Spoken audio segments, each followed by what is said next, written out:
আজকে তুলে ধরবো আসানসোলের এক অজানা এবং দুর্দান্ত প্রতিভাকে, আসানসোলের এক অনন্য ভাস্কর্য শিল্পীকে, যিনি কিনা মুহূর্তের মধ্যেই আপনাকে হুবহু বানিয়ে দেওয়ার ক্ষমতা রাখে। যদি আমি বলি যে আমাকে বানাতে আপনি কতক্ষণ টাইম নেবেন? ধরুন এক ঘন্টা মতো। 1 ঘন্টার মধ্যে বানিয়ে ফেলবেন? যিনি হয়তো এতদিন সকলের আড়ালেই ছিলেন, যিনি মাটির মাধ্যমে তুলে ধরেন মানুষের না বলা কষ্টগুলো, যার হাত ছুলে পাথর কেঁদে ওঠে, তার নিঃশব্দ মূর্তিগুলো বলে ওঠে হাজারো গল্প। একজন শিল্পী যার ছোঁয়ায় একটা পাথরও প্রাণ পায়, তিনি আর কেউ নন, আসানসোলের বাসিন্দা ভীম পাল, যার সৃষ্টি পৌঁছে গেছে আসানসোলের বাইরে তথা পুরো ভারতবর্ষে। অন্ধ্রপ্রদেশে গেছে ধরুন একটা 10-12 ফিটের গান্ধী মূর্তি, বিশাল ব্যাপার। এত বড় হাইটের মূর্তি এখান থেকে স্টেটের বাইরে যাওয়া চারটিখানি কথা নয়। একটা সময় ছিল যখন এক টুকরো মাটির মধ্যে প্রাণ দিতে দিতে স্বপ্ন বুনতেন। আজ সেই স্বপ্নের শিল্পীকে আমি নিয়ে আসছি সকলের সামনে। সঙ্গে থাকো, দেখতে থাকো।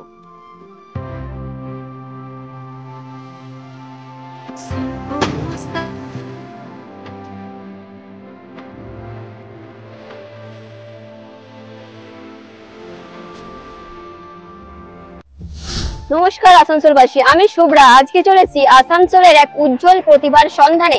আমার ব্যাকগ্রাউন্ডে তোমরা যে 10 ফুটের গান্ধী মূর্তিটি দেখতে পাচ্ছ, সেটা যিনি তৈরি করেছেন, অর্থাৎ সেই ভাস্কর্য শিল্পীর ঠিকানায়।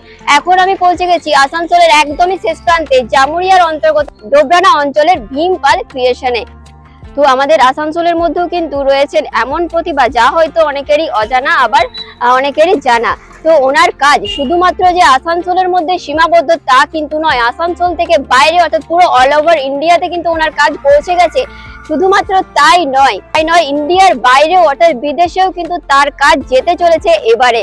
তো চলো তোমাদেরকে সেই পুরো ডিটেলস ভিডিওটা দেবো, তার সেই প্রতিভাকে তুলে ধরবো, তার সেই কর্ম, তার সেই আর্ট, তার সেই শিল্পকে আজকে এই ভিডিওর মাধ্যমে তুলে ধরবো।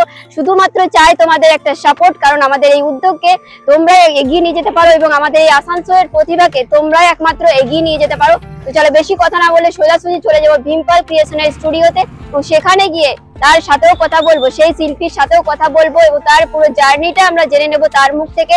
তো চলো সঙ্গে থাকো, দেখতে থাকো। শিল্প এমন এক শক্তি যা শুধুমাত্র সৌন্দর্য সৃষ্টি করে না, বরং সমাজের চেতনা জায়গায় ইতিহাসকে তুলে ধরে। এবং এই শিল্পের মাধ্যমে একজন মানুষ নিজেকে খুঁজে পান, নিজের পরিচিতি তৈরি করেন। আর তেমনই এক প্রতিভার নাম হচ্ছে আসানসোলে জামুরিয়া সংলগ্ন ডোবরানা গ্রামের বাসিন্দা ভীম পাল। তার ছোটবেলা কেটেছে সাধারণ পরিবেশে, ছিল না কোনো দামি রং বা আধুনিক স্টুডিও, ছিল একটা তীব্র ইচ্ছা, জেদ কিছু সৃষ্টি করার। তার প্রথম ভাস্কর্য ছিল হয়তো স্কুলের প্রজেক্ট অথবা মাটিতে গড়া কোনো পুতুল, কিন্তু সেই সামান্য কাজের মধ্যেও কিন্তু ছিল নিখুঁত পর্যবেক্ষণ, আন্তরিক ভালোবাসা। আর তারপর থেকে একটার পর একটা সৃষ্টি, যার প্রতিটিতে ঢেলে দিয়েছেন নিজেকে। তার ভাস্কর্যে ফুটে ওঠে কোনো নারীর সংগ্রাম অথবা শ্রমিকের ঘাম, কিংবা মনীষীদের জীবন্ত প্রতিচ্ছবি অথবা ইতিহাসের কোনো ব্যক্তিত্ব। ভীম পাল মূলত মাটি, ফাইবার, প্লাস্টার অফ প্যারিস অথবা ব্রোঞ্জের মাধ্যমে বিভিন্ন রকমের ভাস্কর্য নির্মাণ করেন। ঠাকুরের মূর্তি থেকে শুরু করে বিভিন্ন মনীষীদের মূর্তি তৈরি করে থাকেন। এছাড়াও আমাদের পশ্চিমবঙ্গের বিভিন্ন উচ্চপদস্থ ব্যক্তিত্বের মূর্তিও তিনি তৈরি করেছেন। তিনি বলেছেন এখনো প্রায় 500রও বেশি মূর্তি তৈরি করে ফেলেছেন। তার এই শিল্প শুধুমাত্র আসানসোল নয়, পশ্চিমবঙ্গের বাইরে যেমন অন্ধ্রপ্রদেশ, উত্তরপ্রদেশ, আহমেদাবাদ সব জায়গায় কিন্তু যায়। এমনকি তিনি টেরাকোটার কাজও তৈরি করে বাইরে রপ্তানি করেন, যেমন বিভিন্ন মন্দিরে কিন্তু ওনার কাজ রয়েছে।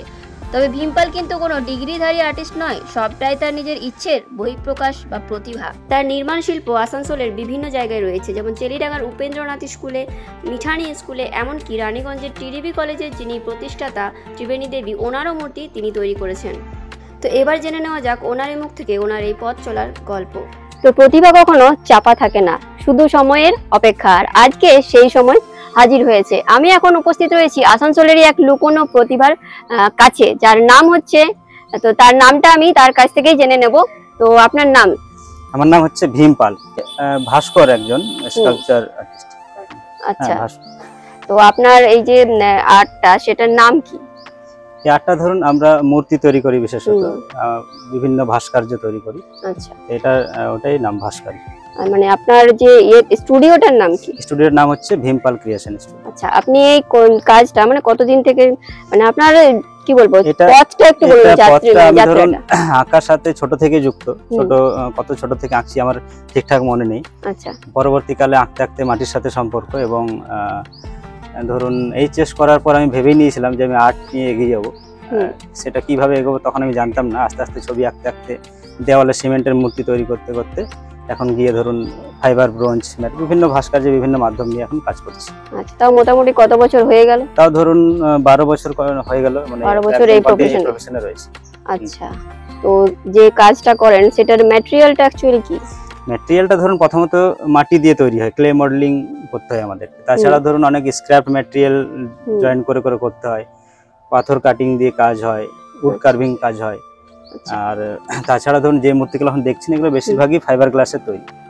মোটামুটি কতগুলো মূর্তি বানিয়েছেন এখনো অবধি? এখন পর্যন্ত ধরুন সেটা আমি ঠিকঠাক বলতে পারবো না অ্যাকুরেট কত মূর্তি, তাও ধরুন 500-600 মূর্তি তো 500-600 অলরেডি হয়ে গেছে। আচ্ছা, তো আপনার কাজটা মানে এখানেই সীমিত নাকি বাইরে যায়? না না, আমার কাজটা এখানে সীমিত নয়, আমি এখানেই একটু কম কাজ করি। আমার আসানসোল, দুর্গাপুরে প্রচুর কাজ রয়েছে এবং তাছাড়া ধরুন আমার অন্যান্য স্টেটে প্রচুর কাজ যায়, গুজরাট, তারপর ধরুন মানে স্টেটের বাইরেও কাজ যাচ্ছে, বাইরে উত্তরপ্রদেশ এবং বিভিন্ন স্টেটে যায়, ধরুন মহারাষ্ট্রের বিভিন্ন জায়গায় গেছে। আচ্ছা, মানে আমাদের এই আসানসোলের প্রতিভা কিন্তু শুধুমাত্র আসানসোলের মধ্যেই আবদ্ধ নয়, সেই কাজ কিন্তু উনি পৌঁছে দিয়েছেন আসানসোলের বাইরে, অর্থাৎ পুরো স্টেটের বাইরে, অর্থাৎ বলা যেতে পারে অল ওভার ইন্ডিয়া। তো এবার আমরা জেনে নেব যে আপনার যে কাজটা, তা আপনি কি একাই করেন না সাথে আর কেউ হেল্প? না, এই কাজগুলো যেগুলো হয় সেগুলো আমি একাই করি এবং আমার কিছু ছাত্রছাত্রী আছে যারা আমাকে একটু হেল্প করে, মানে ধরুন বিভিন্ন হেল্প, এবং তারাও সেটা শিখতে পারে এবং তারাও শিখে কাজ করে। তো বাকি কাজগুলো যেগুলো দেখছেন এগুলো সব আমার নিজের হাতে তৈরি করা। আচ্ছা, এমন কিছু মূর্তির নাম বলুন যেগুলো কি বলবো একটু হাই প্রোফাইলের, সেরকম কোনো মূর্তি বানিয়েছেন বা কোনো মুনি ঋষিদের মূর্তি? বানিয়েছি, ধরুন অন্ধ্রপ্রদেশে গেছে ধরুন একটা 10-12 ফিটের গান্ধী মূর্তি। 10-12 ফিটের গান্ধী মূর্তি এখান থেকে অন্ধ্রপ্রদেশে গেছে? তাছাড়া ধরুন আরো কাজ এইভাবে অন্যান্য জায়গায় উত্তরপ্রদেশে। আচ্ছা, আমরা বাইরে একটা মূর্তি দেখলাম গান্ধীর, সেটার হাইট কতটা হবে? এটা 10 ফিট। মানে এত বড় সাইজের অন্ধ্রপ্রদেশে গেছে? মানে বিশাল ব্যাপার, এত বড় হাইটের মূর্তি এখান থেকে স্টেটের বাইরে যাওয়া চারটিখানি কথা নয়। তো এরপরে জেনে নেবো যে আর কি কি মূর্তি বানিয়েছেন? নজরুল? আমাদের পশ্চিম বাংলার যত মনীষী রয়েছে প্রায় সবারই সব মূর্তি আমার বানানো, এবং ভারতবর্ষের অনেক মনীষীদের মূর্তি আমার বানানো। তাছাড়া ধরুন অনেকের তার ফ্যামিলির মেম্বারদের মূর্তি গড়াতে চান, সেগুলো আমি গড়ে আমি তাদের অর্ডার ধরুন, কেউ তার বাবার মূর্তি, কেউ দাদুর মূর্তি, এবং তাদের পছন্দের মানুষের মূর্তি আমরা বানিয়ে তাদেরকে দিয়ে থাকি। বাহ, তাও কতদিনের মধ্যে ডেলিভারি দিতে পারেন? এবার ধরুন আমার কাজের উপর নির্ভর করছে। আমার ধরুন যদি এখন 1 মাসের কাজ থাকে, আমি ধরুন এখন নেক্সট যে অর্ডারটা নেব সেটা আমি 1 মাস পর শুরু করতে পারবো সেই মতো, এবং ধরুন সেই মতো আমি তাদেরকে কথা দিয়ে দিই যে আমি আপনার মূর্তিটা 8 দিনের মধ্যে আপনাকে দিতে পারবো। আচ্ছা, আমি দেখলাম এখানে এসেই প্রথমে মূর্তিগুলোতে আমার চোখটা আটকেছে, তো এত নিখুঁত কাজ। তো আমি জেনে নেব, যদি আমি বলি যে আমাকে বানাতে, আপনি কতক্ষণ টাইম নেবেন? ধরুন 1 ঘন্টা মতো। 1 ঘন্টার মধ্যে বানিয়ে ফেলবেন? হ্যাঁ, ক্লে মডেলিং হলে 1 ঘন্টার মধ্যে আপনার মুখটা বানিয়ে দেবো এবং আপনার পরিচিত সবাই আপনাকে চিনতে পারবে সেটা দেখে। বাপরে, মানে বিশাল ব্যাপার, বিশাল ব্যাপার। আমি এমন একটা প্রতিভার পাশে দাঁড়িয়েছি, সেটা আমার কাছে একটা বিশাল গর্বের ব্যাপার, এবং আমি চাইবো যে এই প্রতিভা যেন আরো মানে আমাদের পুরো আসানসোলে ছড়িয়ে পড়ে। তার জন্য তোমাদেরকে কিন্তু ভিডিওটাকে শেয়ার করে হেল্প করতে হবে, আমাদের পাশে দাঁড়াতে হবে এই উদ্যোগে। তো এরপরে জেনে নেব যে আপনার ভবিষ্যতের ফিউচার প্ল্যানিংটা কি, এটার সম্বন্ধে কি কোনো চিন্তাধারা, যে ভবিষ্যতে কোনো স্টুডিও বা কোনো মিউজিয়াম তৈরির কোনো প্ল্যান আছে? না, সেইভাবে প্ল্যানিং করিনি। আমার এখন আপাতত প্ল্যান যে আমি কাজটাকে কিভাবে আরো উন্নত করতে পারবো এবং আমার কাজের উন্নতির দিকে আমি এখন আমার মনোযোগ দিয়ে রেখেছি। মিউজিয়ামের কোনো এখন চিন্তা না, সেইভাবে মিউজিয়াম তো ধরুন মিউজিয়াম করা যায়, ওপেন, এটা ওপেন মিউজিয়াম বলতে পারেন আপনি। হ্যাঁ, একটা ওপেন মিউজিয়াম, এখানে এসেও আপনি আনন্দ নিতে পারবেন, কাজ দেখতে পারবেন। এই নির্দিষ্ট কোনো মিউজিয়াম। আচ্ছা, ওপেন মিউজিয়াম কথাটা বলতে মনে পড়লো যে এই যে স্ট্রাকচার গুলো এখানে রয়েছে, এগুলো বৃষ্টিতে বা রোদে কোনো খারাপ হয় না? না, এগুলো একদম খারাপ হয় না। বৃষ্টি জলে আমরা আউটডোর স্কাল্পচার তৈরি করি যেহেতু, সেই জন্য আমাদের এগুলো মাথায় রেখেই করতে হয়, যেগুলো যেন রোদ বৃষ্টির জন্য নষ্ট না হয়। আচ্ছা আচ্ছা, তো তোমরা তো শুনেই নিলে পুরো ব্যাপারটা। তো সকলের সাহায্য অবশ্যই চাই, তার জন্য একটা শেয়ার করতে হবে, আমাদের এই আসানসোলের প্রতিভার জন্য এগিয়ে নিয়ে যেতে হবে, যাতে ওনার কাজ আরো সর্বসমক্ষে পৌঁছে যায়, স্টেটের বাইরে যখন যাচ্ছে পুরো অল ওভার ইন্ডিয়াতে যেন আরো ছড়িয়ে পড়ুক, এই কামনা জানাচ্ছি ওনাকে, অনেক শুভকামনা জানাচ্ছি। সাথে তোমাদেরকে এই ভিডিওতে সমস্ত স্টুডিওটা ঘুরিয়ে দেখাবো, কি কি বানিয়েছেন, সমস্ত ডিটেলস থাকবে। তো চলো সঙ্গে থাকো এবং দেখতে থাকো। অনেক থ্যাংক ইউ। নমস্কার। আসানসোলবাসী আশা করি সবটা ক্লিয়ার হয়ে গেছে। আর এই যে ভিডিওটা এখন তোমরা দেখতে পাচ্ছ, এটা যে প্রথমেই যে গান্ধী মূর্তিটা দেখিয়েছিলাম সেটারই উদ্বোধনের ভিডিও, অর্থাৎ আগের বছর 2 অক্টোবর গান্ধী জয়ন্তীর দিনে এটা উদ্বোধন করা হয়েছিল ওনারই, অর্থাৎ ভীমপাল ক্রিয়েশন স্টুডিওর ঠিক বাইরে। তো ওনার কাজ সত্যিই চোখে হারাবে, এতটাই সুন্দর, চোখ ফেরানো যাবে না, এতটাই সুন্দর এবং নিখুঁত কাজ।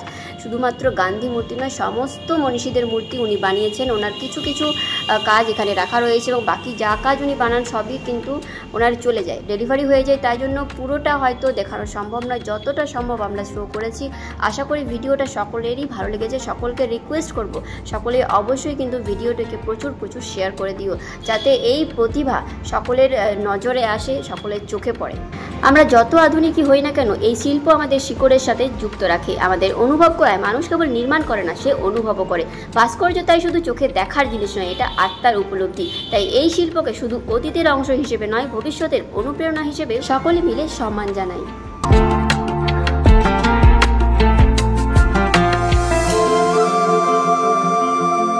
তাহলে বন্ধুরা, আসানসোলের এই প্রতিভার জন্য একটা শেয়ার অবশ্যই চাই। তোমাদের ভিডিওটি কেমন লেগেছে অবশ্যই জানিও। যদি ভালো লেগে থাকে অবশ্যই কিন্তু লাইক কমেন্ট করে দিও এবং অবশ্যই কিন্তু পেজটিকে ফলো করে দিও, যাতে পরবর্তী যে কোনো আপডেট তোমরা সঙ্গে সঙ্গে পেয়ে যাও। আর হ্যাঁ, পরে যদি এরকম কোনো তোমাদের কাছে জানা থাকে, এরকম কোনো প্রতিভার কথা, অবশ্যই কিন্তু তোমরা কমেন্টে আমাদেরকে জানাতে পারো। আমরা চলে যাব সেখানে তোমাদের ডাকে। তো চলো, ভিডিওটা শেষ করলাম। ভালো থেকো, সুস্থ থেকো, টাটা।